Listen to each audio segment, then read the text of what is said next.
राज्य पोलीस दलात 15,000ची पदभरती करण्याचा निर्णय सरकारनं घेतला असून राज्यात सुरू झालेल्या नव्या पोलीस ठाण्यांमध्येही भरती केली जाईल, अशी माहिती उपमुख्यमंत्री अजित पवार यांनी दिली आहे।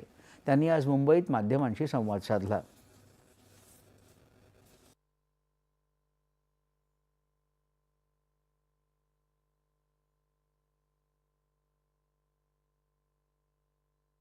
पोलीस खात्यावरचा ताण कमी करण्याच्या दृष्टिकोनातून नागरिकांना सोयीचं होण्याच्या करता आपण ही पोलीस भरतीला मान्यता आज दिली आणि ह्या पोलीस भरतीला मान्यता देत असताना त्याच्यामध्ये पुण्याला पण जी काही नवीन पोलीस स्टेशन झाली तोही विषय ह्यालाच धरून घ्या अशा प्रकारच्या सूचना देखील मुख्यमंत्र्यांनी मंत्रिमंडळाने संबंधित विभागाला दिलेल्या आहेत।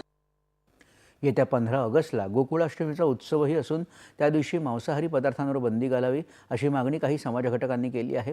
त्यावर विचार न करता विचारलं असता काही खाणं न खाणं हा ज्याच्या त्याच्या वैयक्तिक श्रद्धेचा विषय आहे, असं पवार यांनी सांगितलं।